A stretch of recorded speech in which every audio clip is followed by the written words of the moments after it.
Assalamualaikum warahmatullahi wabarakatuh. Perkenalkan, nama saya Halwa Huliatul Husna dengan NIM 2481070082 dari kelas PGMI 3C. Di sini saya akan menjawab pertanyaan dari soal-soal UTS IPA. Yang pertama itu akan memanfaatkan kegiatan observasi di halaman sekolah untuk menjelaskan keanekaragaman hayati tingkat spesies dengan meminta siswa mengamati perbedaan ciri pada semut, rumput, capung, bunga kertas, cacing, dan jamur. Dari pengamatan itu, siswa belajar bahwa setiap makhluk hidup memiliki ciri khas yang menunjukkan jenis atau spesies yang berbeda. Urutan makhluk hidup dari yang paling banyak spesies di dunia. Yang pertama itu ada serangga, contohnya semut atau capung. Terus yang kedua itu tumbuhan, contohnya rumput atau bunga kertas. Terus kemudian yang ketiga itu jamur, dan yang terakhir itu cacing. Alasannya, serangga adalah kelompok hewan dengan jumlah spesies terbanyak di dunia. Mereka mudah beradaptasi di berbagai lingkungan, produksinya cepat, hidup di darat, air, bukan di udara. Yang kedua, tumbuhan memiliki banyak jenis, terutama Angiosperma atau berbunga, beraneka ragam sesuai kondisi lingkungan. Yang ketiga, ada jumlahnya cukup banyak, tetapi lebih sedikit dari tumbuhan dan serangga, tumbuh di tempat lembab dan berperan sebagai pengurai.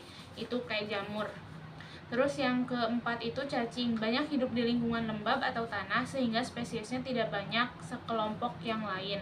Kemudian pada jawaban nomor 2, tanaman lidah mertua memiliki daun tebal, keras, dan berlapis ke kutikula tebal, berfungsi untuk mengurangi penguapan air sehingga cocok hidup di lingkungan kering.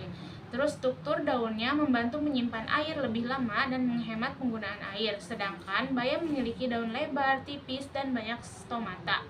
Sehingga penguapan air lebih besar, tanaman ini cocok hidup di lingkungan lembab dengan ketersediaan air yang cukup.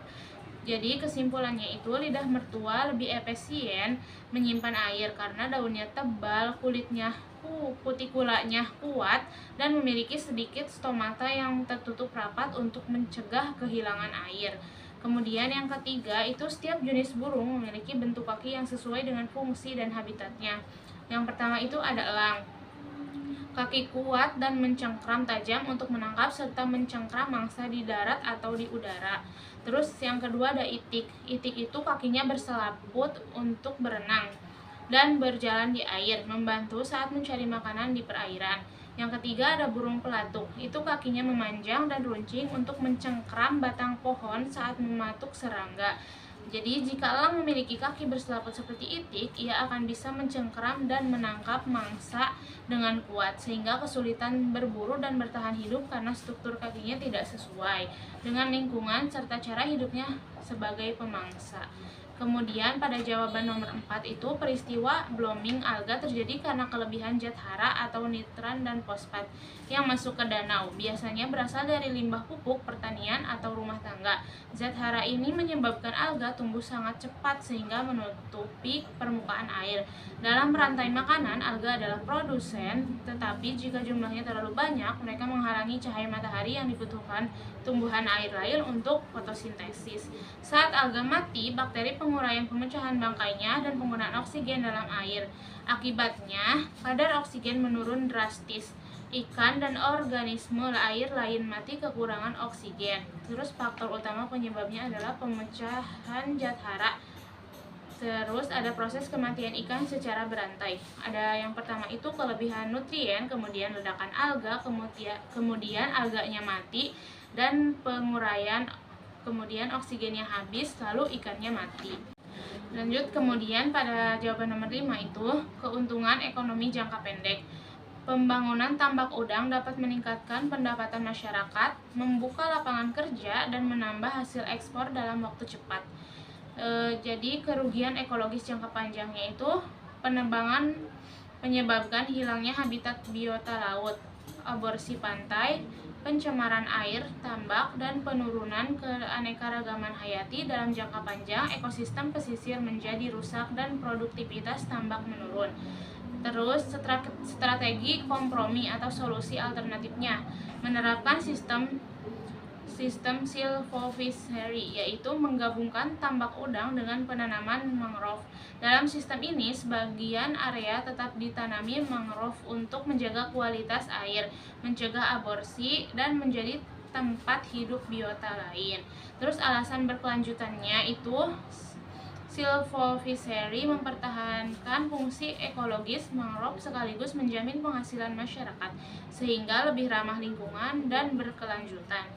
Terus kemudian yang keenam, secara ilmiah usus buntu bukan organ yang tidak berguna. Penelitian terbaru menunjukkan bahwa usus buntu berfungsi sebagai tempat menyimpan bakteri baik yang membantu menjaga keseimbangan mikroba di usus dan membantu pencernaan setelah seseorang sakit atau diare.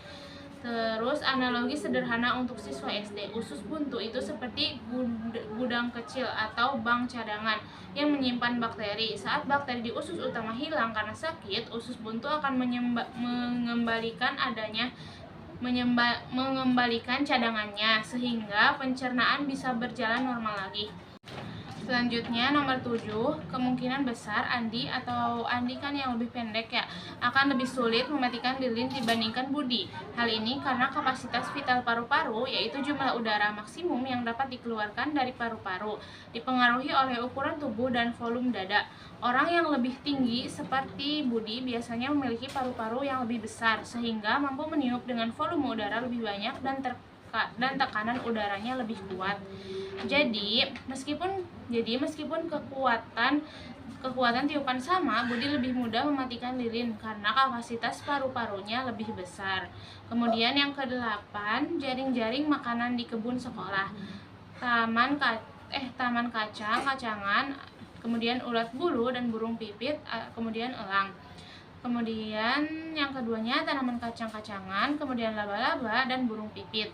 Jika elang tidak disebut, maka rantai berhenti pada burung pipit.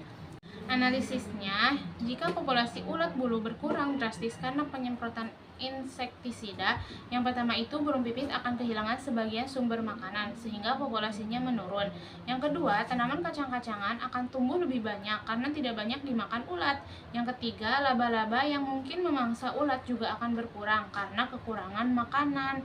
Jadi, perubahan pada suatu populasi atau ulat bulu dapat mempengaruhi populasi lain karena semua organisme dalam ekosistem saling bergantungan melalui rantai makanan. Inilah yang disebut keseimbangan ekosistem. Jika satu terganggu, maka yang lain juga ikut terdampak. Kemudian pada jawaban nomor 9, sapi termasuk hewan rumensia yang memiliki 4 bagian lambung. Ada rumen, retikulum, omasum, dan abomasum. Di dalam rumen hidup bakteri selulolitik yang menghasilkan enzim selulase untuk mencerna selulase pada rumput. Proses pencernaannya panjang, termasuk mengeluarkan kembali makanan agar lebih halus.